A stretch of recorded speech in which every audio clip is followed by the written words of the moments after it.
BPSC का भी वर्तमान समय में टीचर है सर, अब उसको भी रिजाइन मारने के लिए तैयार है, यही ना सर? जी सर, देखिए खुशी बहुत बाटे लड़का के दुर्गई भैला पर बहुत जी। मैं हिंदुस्तानी, आप देख रहे हैं हिंदुस्तानी एचएन न्यूज़। हम अभी जानकी पिपरा में हैं। कहते हैं ना कि संघर्ष इतना शिद्दत से करिए कि सफलता शोर मचा दे। आज जो इस घर में हम बैठे हैं, ये आमने सामने दिख रहे हैं, ये कोई बड़ा सेलिब्रिटी का आदमी नहीं है, ये लोग किसान हैं। ये माता जी है, ये पिताजी हैं और ये सर है। 7 समंदर नदियाँ कितने पार किए हैं आप सर? हालांकि दरोगा में इन्होंने सिलेक्शन किए हैं, इसके पहले कई भी पद जो है इन्होंने अपना हासिल किए और उस पद को इन्होंने अपना रिजाइन मार दिए। उससे पहले हम पिताजी से बात करेंगे। एक माताजी का, पिताजी का दिल में एक रहता है कि मेरा बेटा बेटी जो है अपने लक्ष्य पर जाए, अपने संघर्ष के सफलता की ओर बढ़े। नमस्ते। नमस्ते। आपके बेटे अब तो दरोगा में सिलेक्शन हो गए। हाँ, अब क्या कहिएगा? बहुत हमको खुशी है इस बात का। बहुत खुशी है। हाँ, आगे चल के और भी आगे बढ़े। जी हाँ। पिताजी, आपके लड़के जो है, आप अभी इनका 30 साल उम्र होता होगा सर का। 30 साल की उम्र में क्या आपने कभी बीच में नहीं सोचे कि इतना पढ़ाई लिखाई कर रहे हैं, आगे चल करके सक्सेसफुल होइएगा कि नहीं होइएगा? ये बात कभी आप अपने दिल से सोचे कि नहीं? हमको पूर्ण विश्वास था कि आगे चल के सक्सेस होंगे। मेहनत बहुत करते थे, हम मेहनत का इनका परिणाम अच्छा हुआ है और अच्छा भविष्य में होगा।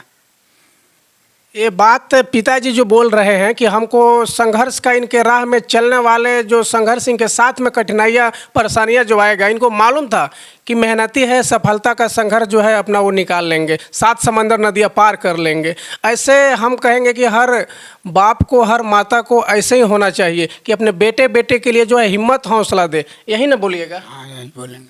माता जी, आप क्या कहिएगा? खुशी बहुत बाटे लड़का के दुर्गई भैला पर बहुत खुशी बाटे।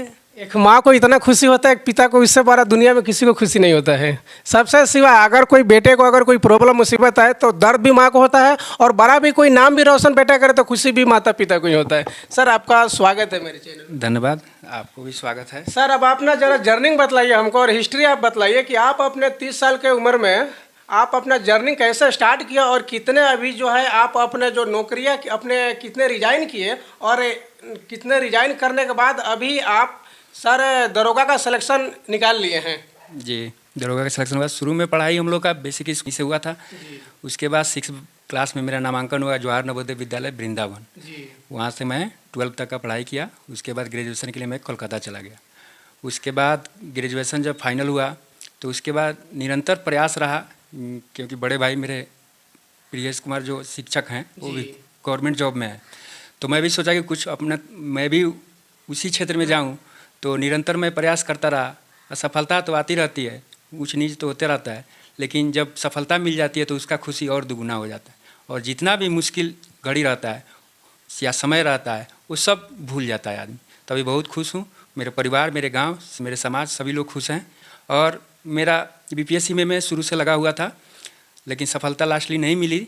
लेकिन अभी जो मैं इस पद पे चयनित हुआ उसके बाद भी मेरा निरंतर प्रयास रहेगा और आगे बढ़ने का हमेशा प्रयास करूँगा। अभी ये दरोगा का जब सिलेक्शन हो गया सर, इससे पहले और कितने नौकरियां आपने किए हैं और आया ज्वाइनिंग लेटर आपका? मैं शुरू में नियोजन में था शिक्षा विभाग से जी। उसके बाद मेरा बीपीएससी से हुआ, मिडिल में हाई स्कूल में है यूएचएस हौदा डुमरा में। उसके बाद मेरा इसमें सिलेक्शन हुआ और कंटिन्यूस चलता रहेगा। तो अब बीपीएससी तो सर अब रिजाइन करना पड़ेगा। अब अभी तो ऐसा ही कंडीशन बन रहा है, देखिए आगे क्या होता है। कहीं नहीं तो कहीं सर ईमानदार हैं, और ऐसे ऐसे ईमानदार व्यक्ति को लाना बहुत ज़रूरी है, क्योंकि अगर करप्ट रहते हैं, अगर भ्रष्टाचार इनके अंदर दिल में रहता है कि हमको भ्रष्टाचारिया करके पैसा कमाना है, तो हालांकि इन्होंने 2 नौकरियां अब तक अपने लाइफ में 2 नौकरियां सिलेक्शन करके उसको रिजाइन अब मारने वाले हैं। हालांकि बीपीएससी का भी वर्तमान समय में टीचर है सर, अब उसको भी रिजाइन मारने के लिए तैयार है, यही ना सर? जी सर, देखिए अब जब तक सिलेक्शन मतलब पूरा प्रोसेस नहीं हो जाता है तब तक तो शिक्षा विभाग में है। उसके बाद जैसे वो प्रोसेस ख़त्म हो जाता है तो उस ट्रेनिंग के लिए या हमको जो भी कर्तव्य दायित्व दिया जाएगा उसको कर्तव्यपूर्ण निर्वहन करूँगा। और सभी सर बहुत सारे और भाई के बहन के माता पिता जो होते हैं ना, उनके संघर्ष के और सफलता के लिए वो क्या करते हैं, पहले ही अपना हिम्मत तोड़ देते हैं कि न जाने मेरा बेटा बेटी जो है अपना संघर्ष के राह में निकल पाएगा कि नहीं। उस बेटा बेटी के लिए संदेश दीजिएगा। देखिए मतलब मेहनत का कोई शॉर्टकट नहीं होता है, मेहनत करना ही पड़ेगा और मेहनत से ही हम मतलब जो भी मेरा कमी है उसको पहले आकलन करना है, उसके बाद उसमें क्या सुधार करना है और उस सुधार करने के बाद जब समय भी सुधार हो जाएगा तो एक ऐसा समय जरूर आएगा जिसमें आपको सफलता जरूर ही मिलेगी। ये 100% है, क्योंकि कर्मों पे नहीं सफलता पे ध्यान देना पड़ेगा। हर भाई बहन को हम यही कहेंगे कि अपने माँ बाप का जो भी है ना उसमें आप लोग खुश रहिए। ये नहीं कि बहुत सारे ऐसे होते हैं सर, बच्चे बहुत सारे कि उनका बैकग्राउंड जब उनका देखते हैं कि मेरा बैकग्राउंड उस लायक नहीं है तो पहले ही अपना हिम्मत हार जाते हैं। जी ऐसा होता है, लेकिन वो निराश नहीं होना है। वो मतलब हम लोग का तो है नहीं, मतलब भगवान का दिया हुआ है हम किस घर में जाएं, अमीर के घर में या गरीब है, लेकिन मेहनत है और शिक्षा ही है जिसके द्वारा हम जो मुकाम पाना चाहें वो पा सकते हैं। चलिए बहुत अच्छा हुआ, खुशी होकर के ये गांव चानकी पिपरा के गांव के लोग भी बहुत खुश हैं। हालांकि सर के परिवार भी बहुत खुश है, ये भी बहुत खुश है क्योंकि दो नौकरियां इन्होंने अब रिजाइन करने वाले एक कर दिए हैं और एक बीपीएससी टीचर वर्तमान समय में है। अब इस नौकरी को भी रिजाइन मारेंगे सर, उसके बाद में अपना ज्वाइनिंग कर लेंगे। चलिए इसके लिए बहुत बहुत धन्यवाद। माता जी आपको भी, पिताजी आपको भी धन्यवाद। जय हिंद, जय भारत।